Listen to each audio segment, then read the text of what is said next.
오늘 우리가 함께 볼 누가복음 2장 25절부터 35절까지의 이야기인데요. 25절과 26절을 제가 한번 읽어보도록 하겠습니다. 예루살렘에 시므온이라는 하는 사람이 있으니 이 사람은 의롭고 경건하여 이스라엘의 위로를 기다리는 자라. 성령이 그 위에 계시더라. 그가 주의 그리스도를 보기 전에는 죽지 아니하리라 하는 성령의 지시를 받았더니, 이 성령의 지시를 받은 사람 시므온, 이 사람이 오랜 시간 예수 그리스도를 기다리다가 만난 끝에 그 사람이 환희와 감격과 기쁨에 가득 차서 하나님 앞에 고백했던 찬양의 고백이 방금 우리가 함께 들었던 성가곡. 저 성가곡은 사실 카톨릭 곡은 아니고요, 초대교회부터 계속 이어져 온 전통이 굉장히 깊은 성가곡입니다. 저희가 들은 곡은 떼제 공동체의 합창단이 한 카톨릭 성가이긴 한데, 저 곡이 오랜 시간 동안 우리 그리스도인들에게 사랑을 받아온 곡이고, 또 이 시므온의 노래는 성탄의 계절이 되면 우리 많은 그리스도인들이 함께 고백하며 즐거워하는 그런 곡입니다.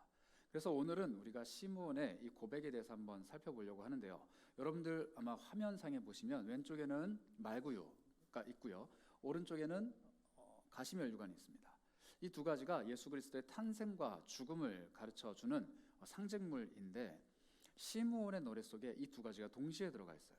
그래서 오늘 한번 이 시므온의 이야기를 함께 살펴보면서 예수 그리스도는 과연 이 땅에 왜 오셨고, 그리고 우리에게 무엇을 주시는지 생각해보는 시간을 갖고자 합니다. 예수님이 이 땅에 오셨을 때는 아기의 몸을 입고 오셨습니다. 예수님은 그냥 짠 하고 나타난 신이 아니시고요, 어린아이로 태어나서 자라가는 과정을 거치신 그런 분이세요. 제가 아이를 키워보니까 이제 한 30일 정도 됐거든요. 이 아이를 하나님의 아이라고 인정하기란 쉽지 않아요. 제가 낳은 건 아니죠. 저희 아내가 낳은 거지만 그 아이를 보고 있으면 굉장히 예뻐요. 그런데 울고 막 땡깡 부리고 밤에 안 자고 이러면은 미워요. 솔직하게. 좀 자라, 좀 자라. 왜 이러니 막 계속. 그러다가 잠깐 잠들면은 그렇게 예뻐요. 그런데 예수님이 그런 아이의 모습을 가지고 이 땅에 오셨다라는 것, 그리고 그 아이인 예수님이 예루살렘에 갔을 때 그 어린 아이 갓난쟁이를 끌어안고 시므온이라는 사람이 하나님께 찬양을 올려드렸다라는 것, 이건 굉장히 특별한 의미를 우리에게 전달해 줍니다. 예루살렘에 이 예수님이 가셨다라는 것, 예루살렘은 성전이 있고 그 성전에 예수님이 하나님께 말 그대로 인사드리러 가신 거거든요. 태어난 지 얼마 안 됐을 때 그 법에 따라서, 하나님이 정한 법에 따라서 며칠이 지나가게 되면은 이 어린 아기들이 예루살렘에 있는 성전에 가서 하나님 앞에서 보여드리고 정한 율례대로 제사를 드립니다. 그러니까 하나님 앞에 신고식을 하러 간 거예요. 저는 아직도 조금 기억이 있는데, 저희 아기가 저희 집에 처음 왔을 때, 그러니까 병원에 있다가 조리원에 있다가 우리 집에 처음 오던 날이 좀 감정이 되게 묘했어요. 그러니까 아이가 병원에 있고 조리원에도 있고 신생아실, 인큐베이터 이런 데 들어가 있는 거는 그냥 내가 평상시에 생각했던 아이의 모습이니까 그런가 보다 했는데, 이 아이가 내가 살고 있는 집에 온다라는 사실이 굉장히 마음이 이상한 거예요. 그래서 제가 아내한테 막 물어봤죠. 준비할 게 없냐. 아내다가 딴 건 필요 없고 청소나 열심히 하느라고 청소를 막 열심히 했어요. 막 먼지도 닦고 막 열심히 청소했습니다. 그런데 제가 청소하는 동안에 문득 한 가지가 생각났어요. 제가 어렸을 때 이렇게 많이 들었던 이야기인데, 제가 이래봬도 장남이에요. 그러니까 완전 첫째예요. 완전 첫째고 저희 할아버지가 저를 굉장히 예뻐하셨어요. 그래가지고 나름 사랑을 좀 받고 자란 사람인데, 저희가 할아버지 댁에서 저희 어머니가 계시다가 출산을 하셨습니다. 저희 할아버님 댁이 경기도 용인인데, 지금은 용인이 그나마 좀 살기 좋은 도시지만 저희 어머니가 저를 낳으실 때까지만 해도 할아버님이 살던 용인이 되게 안 좋은, 이렇게 뭐랄까요, 낙후된 도시였어요. 완전 농촌 지역. 그러다 보니까 저희 어머니가 산부인과가 아니라 보건소에 가서 저를 낳으신 거예요. 그래서 저는 네, 놀라시는데 그렇게 옛날 사람이 아니에요. 저희 할아버지가 시골에 계셨을 뿐인 거예요. 그래서 제가 보건소에서 태어났는데 몇 킬로인지를 못 쟀대요. 그러니까 아이를 재는 저울이 없다 보니까 몇 킬로인지를 못 재고 하루인가 이틀인가 만에 어머니가 태어나셔서 이제 산후조리를 하시려고 할아버님 집 댁으로 이제 가신 거예요. 그런데 제가 태어나는 날 눈이 어마어마하게 많이 왔어요. 그래서 제가 눈보라 속에서 태어났는데 며칠 뒤에 이제 할아버지 집으로 가게 될 때 눈이 다 안 녹은 거예요. 그래서 저희 할아버지가 그 집에서부터 보건소에 있는 제가 들어오는 그 마을 입구까지 길을 다 쓴 거예요. 빗질을 다 하신 거예요, 할아버지가. 그 빗자루로 다 눈을 다 쓰시면서 저 온다고, 손자 온다고 막 기다리셨다고 합니다. 저는 기억이 안 나요. 그런데 그 이야기를 많이 들었어요. 그런데 저희 할아버님이 제가 대학생 1학년 때, 대학교 1학년 때 돌아가시고 무려 제가 18년 만에 아들을 낳았습니다.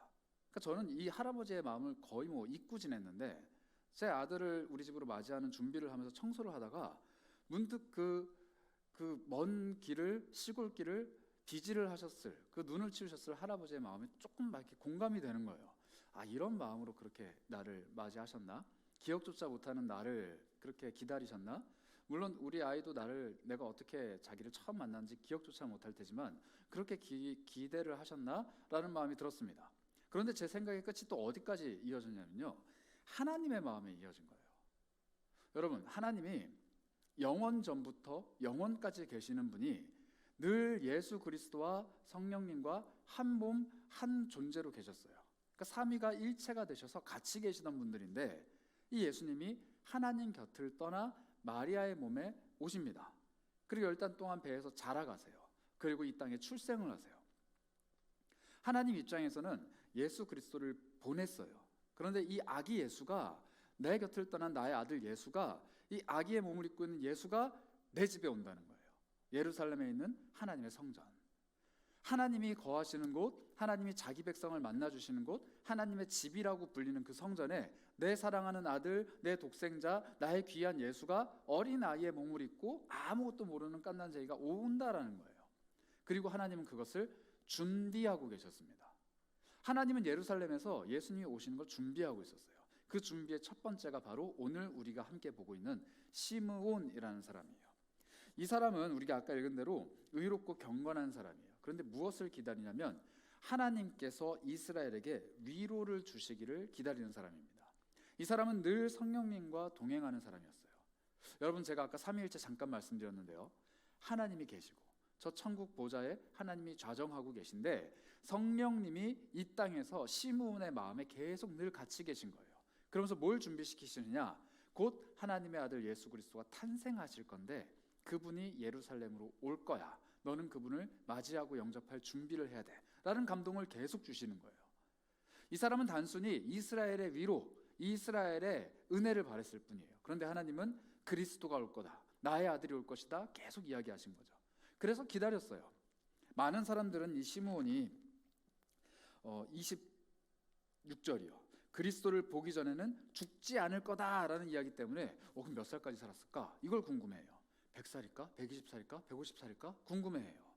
그런데 우리가 궁금해야 되는 것은 이 사람이 몇 살까지 살았느냐가 아니라 왜 이 사람은 예수님을 보기 전까지 죽지 못했을까요? 이 사람은 왜 예수님을 기다리고 있었어야만 하는가입니다. 자, 여러분, 죽지 않는다라는 것은 복일까요? 저주일까요? 다시 한번 말씀드릴게요. 20대 창창한 몸으로 영원히 살 수 있는 게 아니라 80대, 90대, 100세, 120, 140, 160 늙어서 병들고 이빨도 다 없어지고 머리카락도 하나도 안 남고 눈도 안 보이고 말도 잘 못하고 그렇게 꾸부정한 허리를 가지고 영원토록 살아가야 된다라면 이것은 저주일까요? 복일까요? 아마 저주에 더 가까울 겁니다. 그런데 이 사람은 어떻게 보면 저주라고도 할 수 있는 이야기를 듣고 예수를 기다려야만 하는 존재였어요. 그런데 그분이 얼마만큼 살았는지는 모르겠지만 이 시므온이라는 귀한 사람, 의롭고 경건한 이 사람이 예수님을 만납니다. 그리고 그 예수 그리스도를 품에 안아요. 그리고 이렇게 고백을 하는 거죠. 오늘 우리가 함께 본 이 눅쿠 디미티스라는 고백인데요, 28절부터 이렇게 나옵니다. 시므온이 아이를 안고 하나님을 찬송하여 이르되 주제여, 이제는 말씀하신 대로 종을 평안히 놓아주시는도다. 아마 시므온이 많이 늙었던 것 같아요. 이 사람의 노년이 평안하지 못했던 것 같습니다. 건강인지 뭐 경제적인 상황인지 혹은 뭔지는 모르겠지만 평안하지 못한 삶을 계속 이어가고 있었어요. 나이 듦과 노쇠함과 늙음으로 인해서 평안하지 못한 삶을 계속 살아가고 있지만 이 사람의 딱 한 가지 희망, 그리스도가 오시면 나는 하나님께서 나를 놓아주실 것이다. 우리는 하나님께 꽉 붙들린 인생, 하나님이 움켜쥐고 나를 끌고 가시는 인생을 꿈꿔요. 내 인생에 하나님이 나에게 이것도 해주시고 저것도 해주시고 나를 여기로 가게 하시고 저기로 가게 하시고 내가 뭘 해야 되는지 세세하게 가르쳐 주시길 원하시는데 시몬은 반대입니다. 너 예수 그리스도, 물론 예수인지는 모르겠지만 그리스도가 오게 될 때까지는 살아있을 거야 라는 아주 중대한 소명을 받았음에도 불구하고 이 사람은 평안하지 못해요. 늙으니까, 힘드니까. 그런데 이 사람이 그 늙고 병든 몸을 이끌고 예수 어린 아기를 맞이했을 때 이 사람이 드디어 성령에 깊이 감동돼서 고백을 합니다. 이 고백이 눈코 디미티스이고요. 이 한 번의 고백을 위해서 시므온은 평안하지 못하지만 오래오래 살아남을 수밖에 없었던 거예요. 쉽게 말씀드리자면 이 고백을 하기 위해서 하나님은 시므온을 오랫동안 살려두신 겁니다. 이 찬양 한 곡을 남기기 위해서. 그러면 이 시므온의 찬양이 도대체 어떤 찬양일까요? 30절에 이렇게 이야기하는데요. 내 눈이 주의 구원을 보았사오니 이는 만민 앞에 예비하신 것이요 이방을 비추는 빛이요 주의 백성 이스라엘의 영광입니다. 시므온의 고백은 이렇습니다. 내가 주님의 구원을 받습니다. 이렇게 얘기해요. 그런데 놀라운 사실 뭔지 아세요? 예수 그리스도라고 했을 때 이 예수님의 이름이 예수인데 이 예수라는 이름의 뜻이 구원이에요. 아마 우리 새가족 교육하신 분들은 기억하실 텐데 예수라는 이름은 구원이라는 뜻입니다. 우리나라로 치면 김구원, 박구원, 제 아들이면 뭐 송구원 이게 되겠죠. 이 구원이라는 뜻이에요. 그러니까 쉽게 말씀드리면 이거예요. 주님, 제가 이제 우리 하나님의 예수를 받습니다. 이렇게 얘기하는 거예요. 그런데 그 예수가 구원이라는 겁니다. 이 예수라는 이름, 구원이라는 이름이 이런 뜻이에요. 만민 앞에 예비하신 것. 하나님이 모든 사람 앞에 예비하신 것입니다. 그리고 이방을 비추는 빛이자 이스라엘의 영광이라고 합니다. 모든 백성들, 특히 죄인이라고 취급받던 하나님의 백성이라고 취급받지 못하고 더러운 사람들이라고 무시받고 갈시받던 이방인을 위해서 하나님이 빛으로 이분을 보내셨다라는 거예요. 그렇습니다. 예수님은 이방의 빛이에요. 죄인들의 빛이고 죄인들의 구원이고 죄인들의 생명이자 소망이세요. 예수님은 그런 분이세요. 빛으로 이 땅에 오신 분이죠. 빛으로 이 땅에 오셨기 때문에 수많은 이들을 구원해낼 하나님의 메시아이자 그리스도입니다. 그런데 시므온의 노래가 여기서 끝났으면 괜찮아요. 근데 시므온이 이런 고백을 합니다. 한 가지 의아한 고백인데요. 34절입니다. 시므온이 그들에게, 예수님의 부모에게 축복하고 그의 어머니 마리아에게 이렇게 이야기합니다. 보라, 이는 이스라엘 중에 많은 사람을 패하거나 흥하게 하며 비방을 받는 표적이 되기 위하여 세움을 받았다. 태어난 지 얼마 안 되는 깐난쟁이 아이한테 이런 얘기하는 거예요. 이 아이는 다른 사람들이 지게 하기도 하고 다른 사람들이 잘 되게 하기도 하고 논란거리가 될 거야. 그리고 이 아이는 사람들에게 비방을 받는, 조금 쉽게 표현드리자면 모든 사람이 이 아이를 거절하고 싫어하고 밀어내고 인정하지 않고 멀리할 거야 라는 이야기를 합니다. 그것을 위해서 태어났다는 거예요.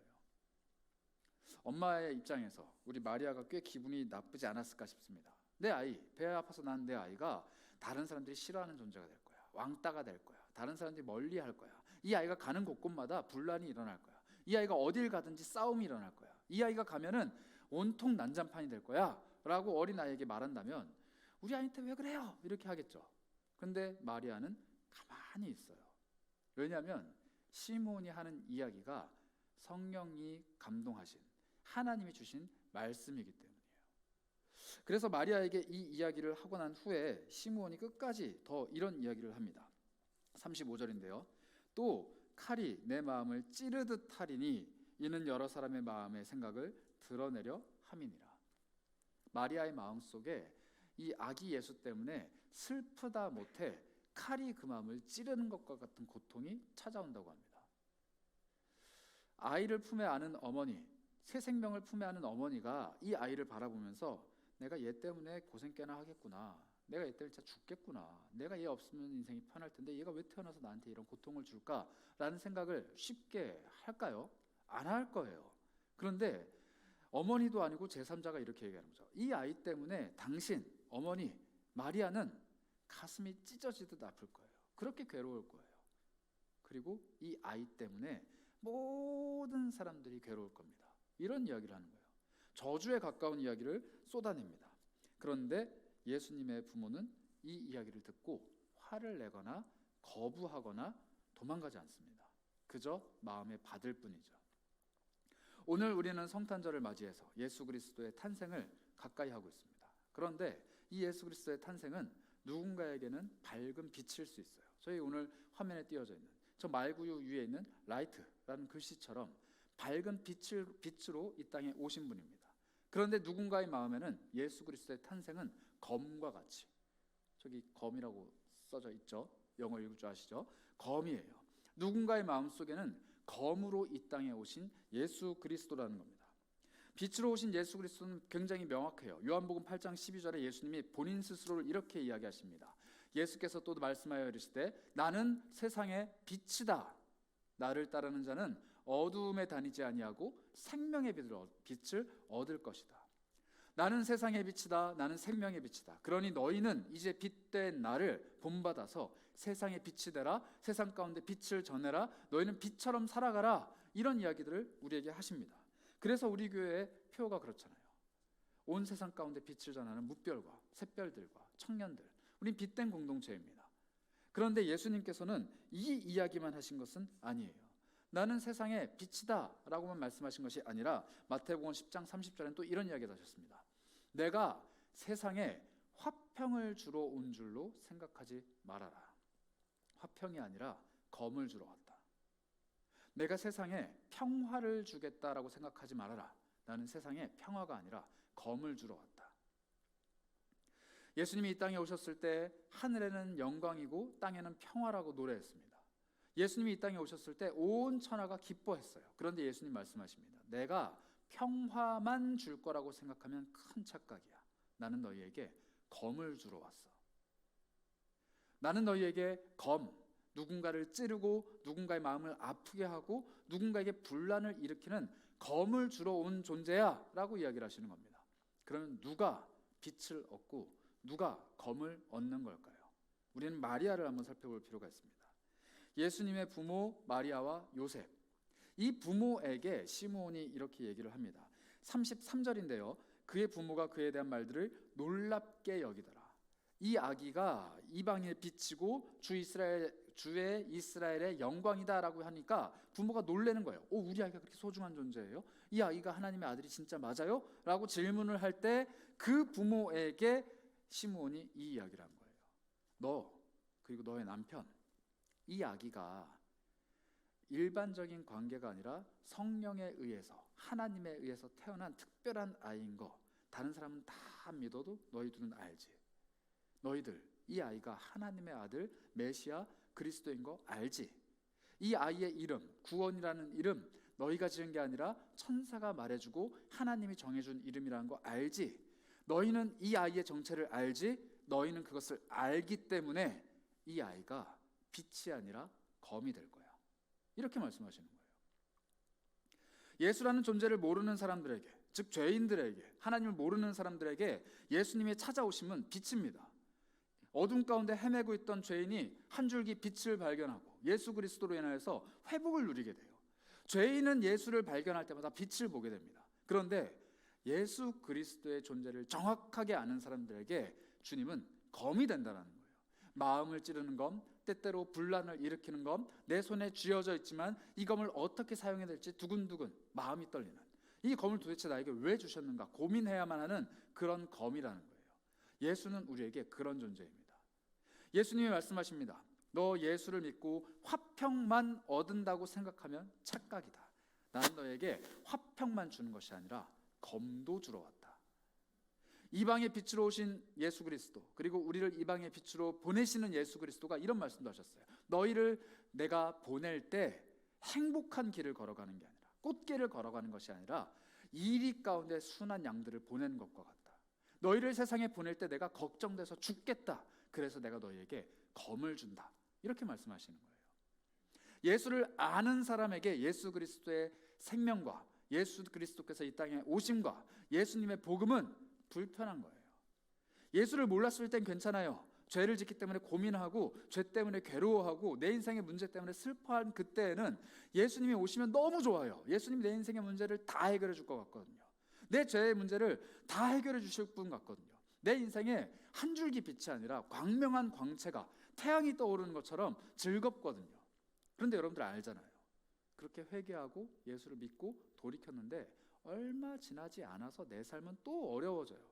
곤고해져요. 괴로워져요. 내가 예수와 함께 동행하며 산다라고 고백은 하는데 그 삶이 호락호락하지 않다는 거예요. 예수님은 분명히 이 땅에 빛이신데 내 삶에는 빛이 없어요. 예수님은 이방인들을 향한 구원이신데 내 인생에는 구원이 없다고요. 예수님은 모든 사람들을 옳은 길로 끌고 가시는 분인데 내가 가는 길은 왠지 모르게 옳은 길이 아닌 것 같아요. 나는 예수를 믿는데. 그때 우리에게 필요한 예수 그리스도는 이방의 빛뿐만 아니라 우리의 삶의 힘이요, 근원이요, 생명이요, 능력이 되는 검이라는 겁니다. 이 검은 세상을 살아가는 동안에 우리를 평안하게 나를 지켜주는 검이 아니에요. 내가 걸어가는 모든 길에서 예수 그리스도가 주신 그 가치와 그 생명과 그 사랑 때문에 늘 세상과 다퉈야만 하는 나에게 주시는 예수님의 유일무이한 무기. 이 세상을 살아가는 동안에 그리스도인으로 온전하게 살아가고자 애쓰고 분투하는 우리에게 주신 예수 그리스도라는 그 생명의 무기, 그분이 바로 우리에게 필요한 것이라는 겁니다. 그래서 여러분들에게 권면드려요. 내 인생이 예수 그리스도 때문에 행복하고 막 예수 때문에 너무 좋고 예수님 때문에 즐겁고 이러면은 아직 쪼렙이에요. 예수 믿은 지 얼마 안 돼서 그냥 빛이 오니까 너무 좋은 거예요. 그런데 내가 점점 힘들어진다, 고민이 된다, 신앙이 흔들린다, 나는 예수를 정말 잘 믿고 있는 건가, 여러 가지 생각들이 오간다. 그러면 즐거워하시기 바랍니다. 여러분들은 이제 예수 그리스도와 함께 세상 속에서 싸움을 할 준비를 하고 있다는 거예요. 괴롭죠. 힘들어요. 빛 가운데 걸어가는 것만큼 좋은 게 없어요. 암흑과 같은 세상 속에서 예수 그리스도가 어디 있나 고민하면서 가는 그것보다 활짝 열려있는 그 밝은 빛 아래에서 탄탄대로로 걸어가는 것 훨씬 좋죠. 그런데 예수님이 우리를 그렇게 인도하시지 않는다라는 거예요. 나를 따라오는 길은 좁은 길, 사람들이 선택하지 않는 길, 나를 따라오는 길은 십자가의 길, 자기 십자가를 짊어지고 나를 따라오는 길이다. 그래서 많은 사람들이 이 길을 거부한다. 그런데 내가 너의 능력이고 내가 너에게 싸울 힘이 되어주고 내가 너에게 검이 되어줄 때 너희는 평안한 길이 아니라 고군분투하는 삶이지만 예수와 동행하는 예수의 제자가 될 수 있다. 이렇게 이야기하시는 겁니다. 시므온의 노래, 모든 사람 만민에게는 빛 대신 예수 그리스도를 얘기해요. 그러나 예수가 이 땅에 오신 진정한 의미를 알고 있는 예수님의 부모님들에게는 이 아이는 너의 마음을 찌르는 검과 같은 존재다. 이렇게 이야기합니다. 물론 마음을 찌르는 검과 같다는 것은 그 십자가, 자신이 애지중지 길러낸 하나님의 아들이신 예수 그리스도가 십자가에 달려 돌아가시는 모습을 보고 있는 어머니 마리아의 심정을 예언한 거기도 합니다. 그러나 과연 마리아 한 사람에게만 그 말씀을 하셨을까요? 아니라는 거예요. 이방인들을 향해서 말씀하셨던 그 말씀이 오늘 우리에게도 이야기하십니다. 너에게 빛이 필요하니 내가 빛이 되어줄게. 너에게 길이 필요하니 내가 길이 되어줄게. 그런데 평안하리라고 생각하면 안 돼. 빛이 있지만 그 길은 불편할 거야. 빛이 있지만 그 길은 힘겨울 거야. 빛이 있지만 그 길은 장애물들이 많을 거야. 그래서 내가 빛도 되어주지만 너희들이 걸어갈 수 있는 힘, 능력, 검이 되어줄게. 예수님의 이 검은 우리를 힘겹게만 하는 것 같습니다. 차라리 다른 신들처럼 돈 많이 내면 복을 주고, 내가 많이 절하면 나에게 복을 주고, 내가 많이 헌신하면 나에게 복을 주는 그런 자판기와 같은 신이면 너무 좋겠어요. 내가 헌금을 많이 내면 많이 낼수록 더 많은 복을 받는다라면 하겠어요. 그런데 내가 뭘 해도 나의 인생은 평안이 아니라 힘겨움의 연속이라면 과연 이 길을 누가 걸어가고 싶을까요? 그런데 오늘 예수 그리스도께서는 우리에게 다시 한번 초대하십니다. 그 길을 같이 걸어가자. 그리고 그 초대의 길을 우리에게 이렇게 표현하시죠. 바로 성찬입니다. 오늘 우리가 함께 나눈 이 성찬, 아까 담임 목사님 말씀하셨다시피 왕의 대관식의 잔치예요. 여러분들 성찬이 그저 십자가에 달려 돌아가신 예수 그리스도를 기념하면서 슬퍼하면서 막 애통해하면서 나는 왜 이렇게 죄인일까라고 하면서 떡 하나 먹고 나는 왜 나를 위해서 왜 예수님 돌아가셨을까 하면서 잔 마시고 이게 아니에요. 성찬은 왕이신 하나님이 자기 백성에게 베푸시는 하나님 나라의 잔치입니다. 그래서 때로는 성찬은 예수 그리스도의 죽으심을 기념하기도 하지만 더 많은 순간 성찬은 사실 주님의 부활하심을 기념하는 거였어요. 초대교회 사람들 주일마다 모여서 함께 예배할 때 떡과 잔을 나눴습니다. 성찬을 나눈 거예요. 그런데 그날은 어떤 날이에요? 예수님의 돌아가심을 기념하는 1년에 한 번 고난주간이 아니라 예수님의 부활하심을 기념하는 매주 주일 예배 때 그걸 했다는 거예요. 물론 우리는 지금 편의상 그리고 우리가 가지고 있는 성찬의 의미상 1년에 몇 차례만 성찬을 진행하지만 정말 진정한 의미의 성찬은 뭐냐? 부활하신 예수님을 기념하라는 거예요. 나를 위해 돌아가셨지만 나를 위해 부활하신 예수님. 우리가 떡을 찢을 때 무엇을 이야기합니까? 나를 위해 찢기신 예수 그리스도의 몸. 우리가 잔을 마실 때 뭘 이야기하나요? 나를 위해 흘리신 예수 그리스도의 피. 그러나 이거는 나 혼자 마시는 게 아니에요. 성찬은 나 혼자 먹는 게 아닙니다. 예수님 나 위해 돌아가셨으니까 빵 찢어서 눈물 흘리면서 먹고 예수님 나 위해 돌아가셨으니까 이 잔을 마시고 아니에요. 성찬은 공동체가 다 함께 나누는 겁니다. 그래서 우리가 빵을 다 한 번에 먹었죠. 잔도 다 한 번에 마십니다. 이게 바로 성찬의 진정한 의미예요. 우리 공동체가 예수님의 찢기심과 피 흘리심 때문에 하나가 되었다라는 의미예요. 그리고 이것은 또 하나 우리에게 무엇을 말해주느냐? 예수 그리스도께서 우리를 화평의 공동체로 만드셨다라는 의미입니다. 여러분들 기억하실 거예요. 부활하신 예수님이 제자들 앞에 나타나서 물어봅니다. 너희가 평안하냐? 샬롬이라는 질문이에요. 너희 평안하니? 평안하니? 라고 물어보세요. 아까 예수님 말씀하셨잖아요. 살아생전에 내가 너희에게 평안을 주리라고 생각하지 마라. 난 너에게 검을 줄 거야. 이렇게 호되게 훈련시키셨던 예수님이 죽으시고 부활하시고 홀로 따로 떨어져 있는 제자들에게 찾아가셔서 이렇게 물어보시는 거예요. 너희가 평안하니? 평안하니? 평안하니? 그리고 말씀하십니다. 내가 너희에게 평안을 줄 거다. 세상이 줄 수 없는 그 평안을 내가 줄 거다. 우리는 평안하기 위해서 예수를 쫓아가는 존재가 아니에요. 우리는 평안한 삶을 살기 위해 예수를 믿는 사람들이 아닙니다. 우리는 평안한 길을 걸어가기 위해서 예수를 믿는 사람들이 아니에요. 우리는 어떤 사람들이냐? 예수를 쫓아가다 보니 평안해지는 사람들이에요. 예수를 쫓아가다 보니 그 평안이 나에게 임하는 거예요. 세상은 늘 얘기해요. 너 평안하지 않잖아. 너 가난하잖아. 너 주일날 계속 그렇게 헌신하며 땀 흘리지만 아무 소득이 없잖아. 아무런 이득도 없잖아. 너 그거 왜 하는 거야 도대체? 평안하지 않아요. 그러나 우리는 고백해요. 세상이 알 수 없는 평안이 매주 주일마다 나에게 찾아온다. 매일매일의 삶이 여러 가지 힘든 어려움과 굴레 속에서 계속 쳇바퀴처럼 돌아가지만 세상에 알 수 없는 그 평안을 주시는 예수님이 나의 주님이 되시는 것, 그리고 그분이 나를 위해서 검이 되어 주시는 것, 이게 바로 예수님의 탄생의 노래입니다. 이 검은요 우리를 찢지 않습니다. 이 검은 우리를 찢어발기는 그런 검이 아니에요. 이 검은 우리에게서 죄악이라는 것, 정말 나와 강렬하게 달라붙어서 좀처럼 떨어지지 않는 이 죄악을 날카로운 의사의 칼날처럼 싹둑 도려내고 그 죄악을 제해버리는 검입니다. 그리고 치료하시고 치유하시고 회복시키시는 그 주님, 나에게서 죄악을 제해낸 그 주님은 이제 회복된 나를 통해서 세상 가운데 있는 여러 죄악과 어려움과 눈물들을 도려내기를 원하세요. 그게 그리스도인들의 삶이죠. 그리고 그 일을 하기 위해서 우리를 제자로 부르십니다. 세상이 이해할 수 없는 방식으로 살아가게 하시고, 세상이 이해할 수 없는 사고관을 갖게 하시고, 세상이 인정할 수 없는 가치를 품게 하시죠. 그리고 그 삶을 살아갈 때 우리를 통해 세상은 검이 찾아와서 자신을 쪼개고 찔러버리고 아프게 하는 것 같지만 그 상처 위에 덧입혀지는 예수 그리스도의 손길을 느끼고 하나님의 존재를 알게 된다는 거예요. 이게 바로 예수 그리스도를 마주하는, 성탄의 계절에 아기 예수님을 마주하는 시므온의 고백이자 우리의 고백입니다. 여러분들 오늘 저녁에 뭐 하시나요? 제가 한 가지 슬픈 소식을 들었어요.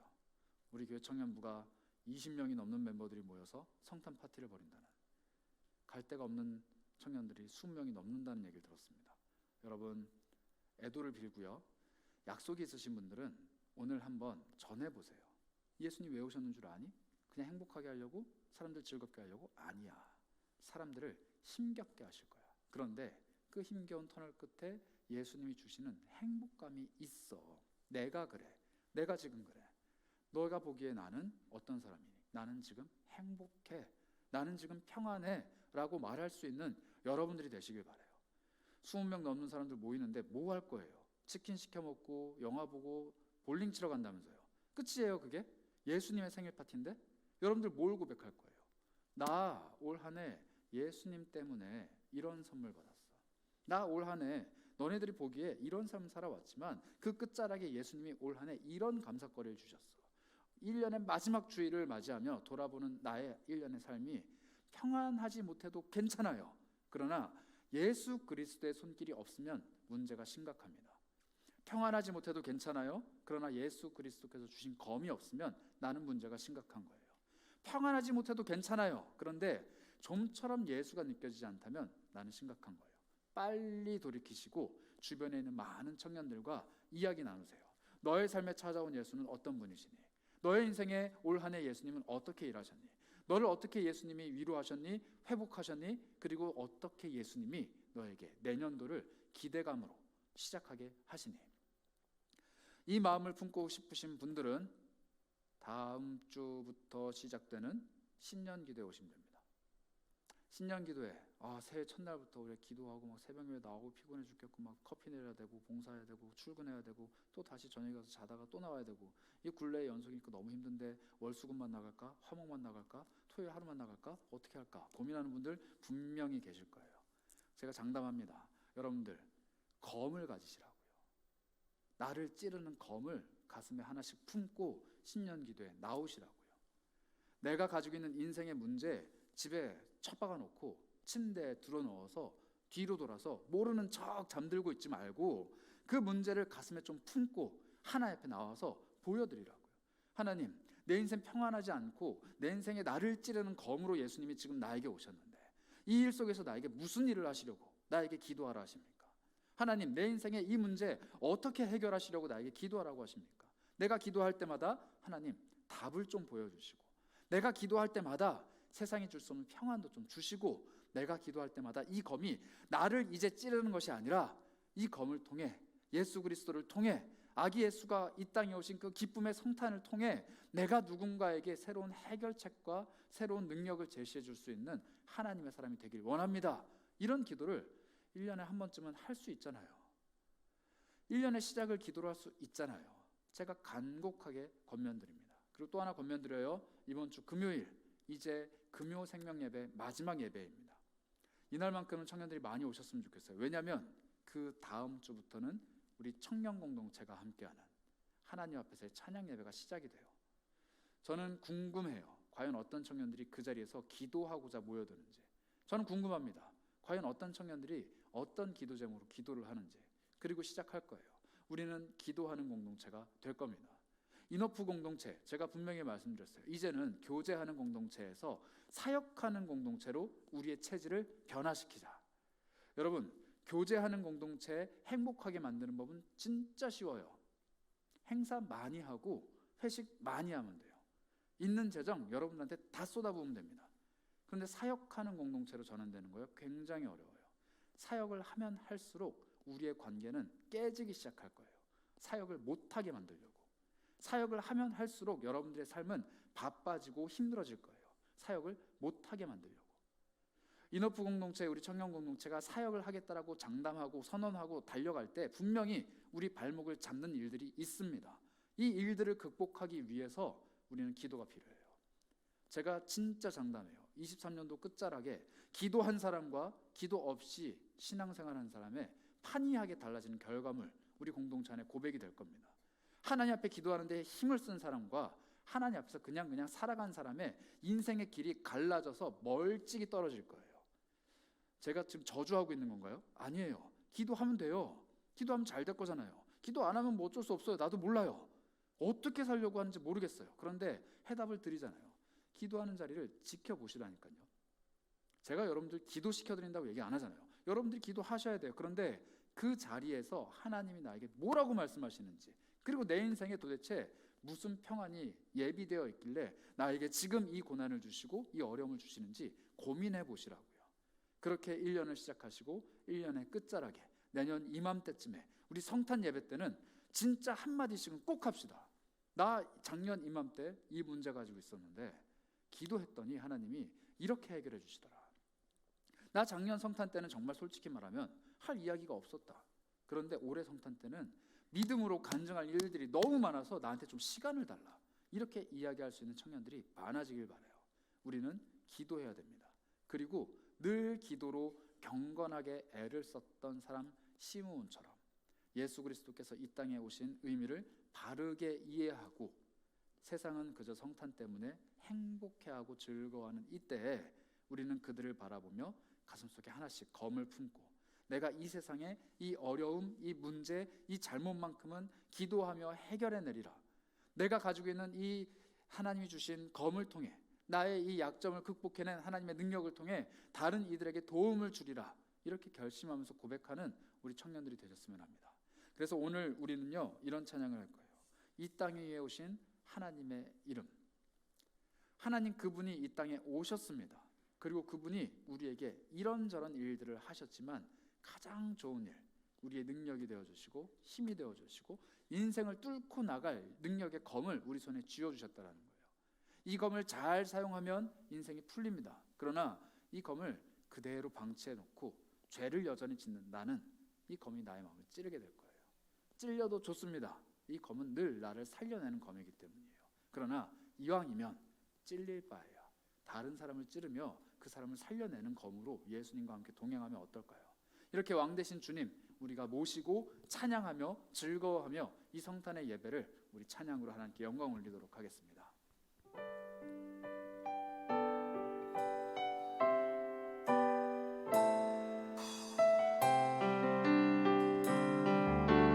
고백합니다. 이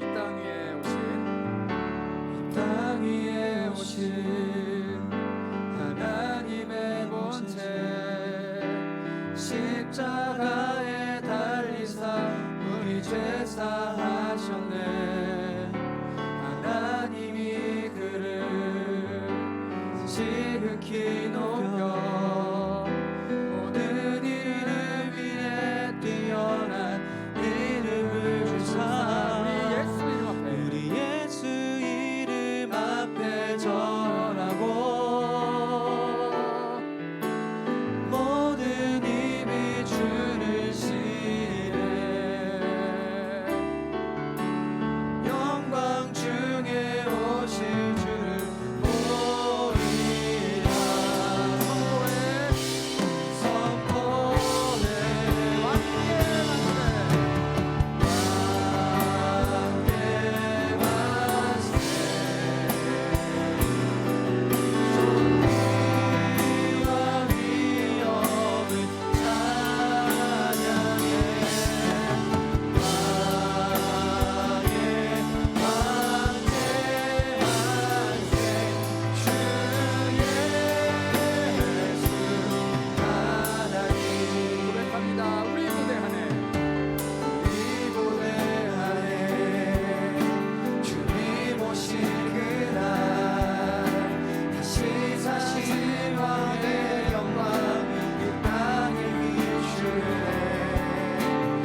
예수님이 죽기 위해 예루살렘에 다시 한번 들어가셨습니다. 태어나서 아빠 하나님을 보기 위해 예루살렘에 들어가셨던 그 예수님, 죽기 위해 다시 한번 예루살렘에 들어가실 때 그토록 환영하셨던 그 아버지는 예수님을 외면하셨어요. 시므온을 통해 또 수많은 사람들을 통해 아기 예수님을 기뻐하며 준비하셨던 그 하나님이 죽기 위해 다시 한번 아버지의 집을 찾아온 그 아들 예수를 외면하셨다는 거예요. 엘리 엘리 라마 사박다니, 나의 하나님, 나의 하나님, 나의 아버지, 나의 하나님, 왜 나를 외면하십니까? 그러나 하나님은 끝끝내 외면하셨습니다. 예수님의 칼날이 예수님의 심장에 파고들어야 하기 때문이에요. 예수님은 그 칼날로 우리를 죽이시지 않습니다. 자신의 몸을 찢을지언정 우리를 죽이시지 않아요. 예수님은 이 땅에 검으로 오셨지만 우리의 삶을 난도질하시지 않습니다. 아주 예리하게 우리에게서 불필요한 것들만 가지고 가실 뿐입니다. 이 예수의 능력을 믿는 사람, 예수의 이름을 의지하는 사람, 예수 때문에 구원을 얻는 사람은 복이 있는 사람입니다.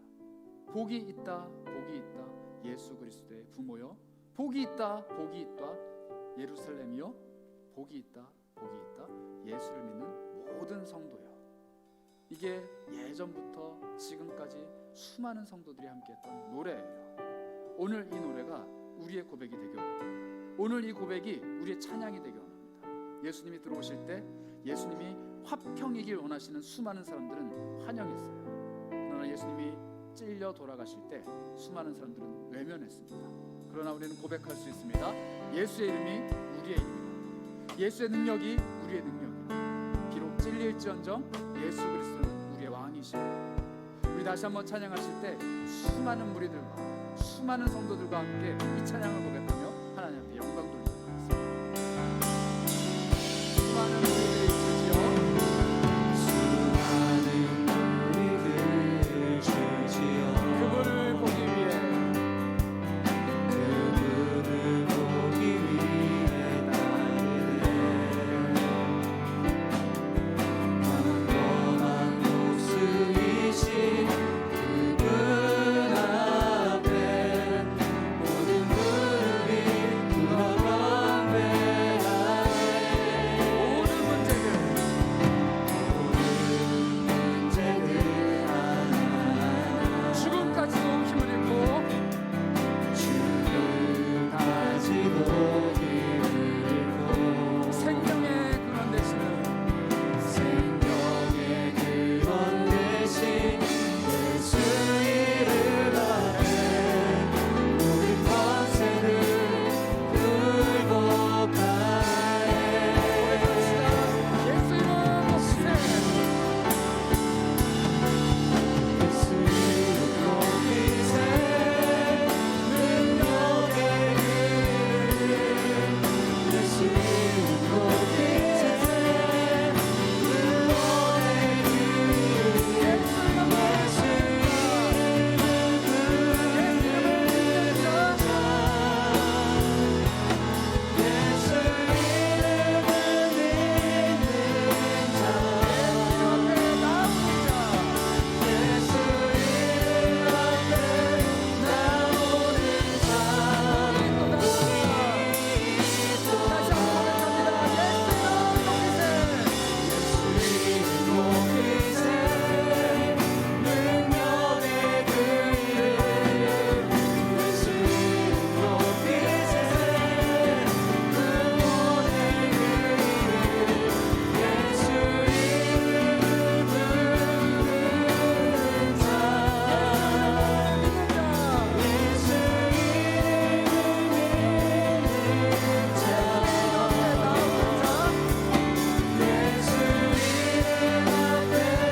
우리 함께 기도했으면 합니다. 우리 두 가지 기도할 건데요. 시므온의 노래를 기억하며 함께 기도했으면 어떨까요? 첫 번째로 예수님이 내 삶의 빛이 되어줬으면 좋겠어요. 하나님, 나는 여전히 죄 가운데 있습니다. 나는 여전히 눈이 어둡습니다. 내 인생 어디로 가야 될지, 어떤 길을 걸어가야 될지 좀처럼 보이지 않습니다. 나에겐 빛이 필요합니다. 예수 그리스도라는 완전한 빛. 예수라는 밝은 빛이 필요합니다.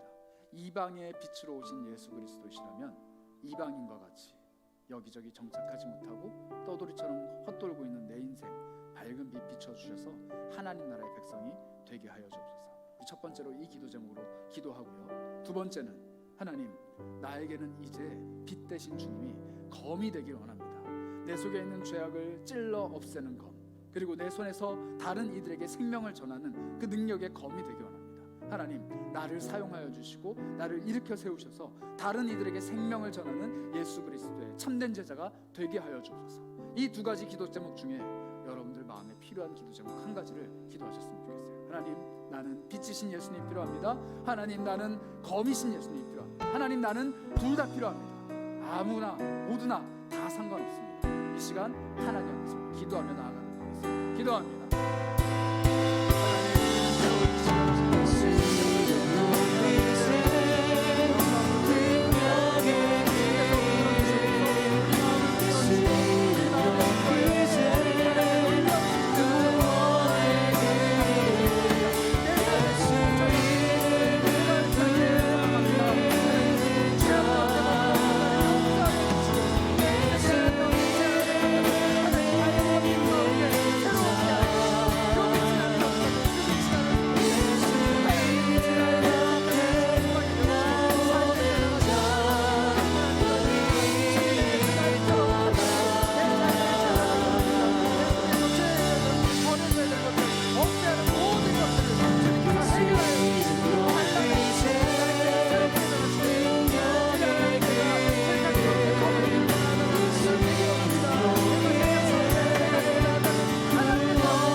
공동체를 위해서 함께 기도했으면 하는데요. 우리 공동체 참 많은 청년들이 함께하고 있습니다.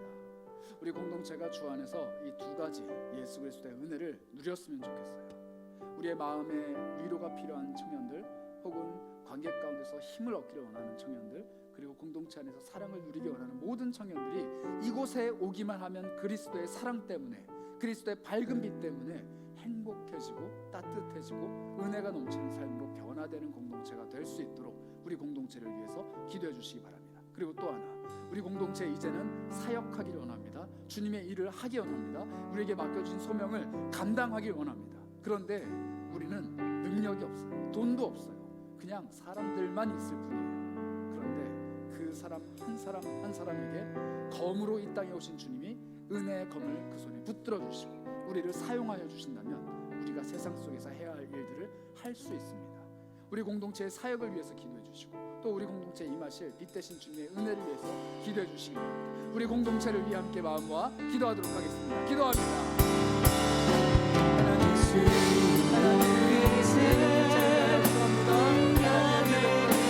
하나님의 마음 모아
좋지 않습니다.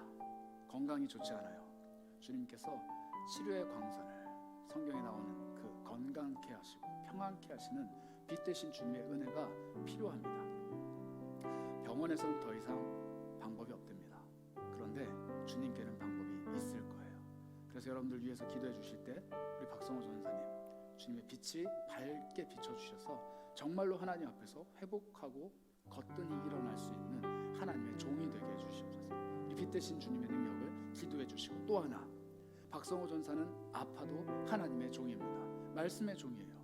그의 삶을 통해 말씀의 검이 이 땅 가운데 선포될 겁니다. 하나님, 우리 박성호 전사님 귀하게 여기시고 불쌍히 여기사 그에게 주신 말씀의 검 다시 한번 힘을 낼 수 있도록 하나님, 그 인생 주님의 종 삼아 주시고 주님의 능력으로 붙들어 주옵소서. 우리 이렇게 전사님 사랑하는 마음으로 마지막으로 한번 기도하도록 하겠습니다. 기도합니다.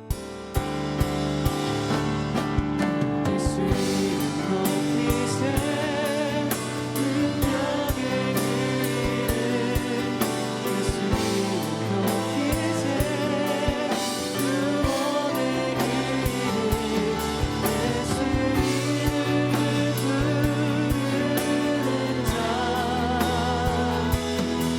예수 이름을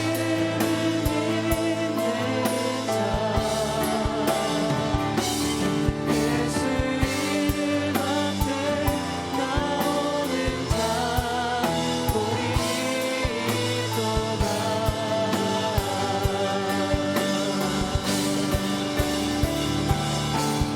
예수 이름 높이세 능력의 이름 예수 이름 높이세 구원의 이름 예수 이름을 부르는 자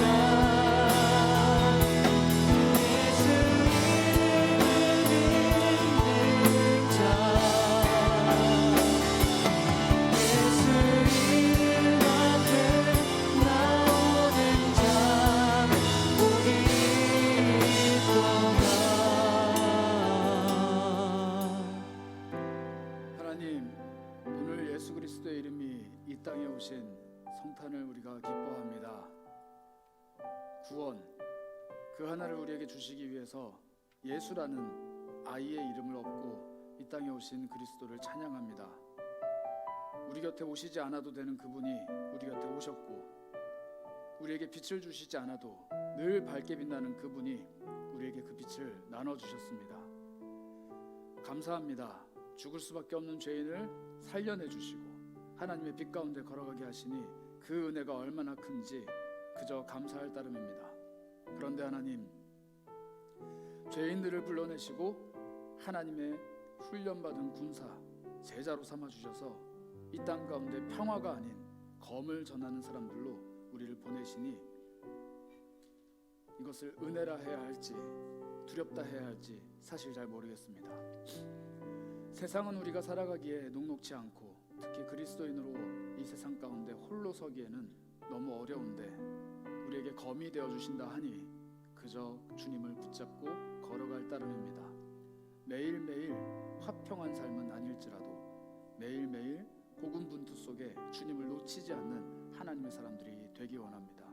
어려운 일이 찾아올 때 주님의 손을 더 굳게 붙들게 하시고, 괴로운 일이 찾아올 때 주님의 손 안에서 더욱더 큰 평안을 누리길 소망합니다.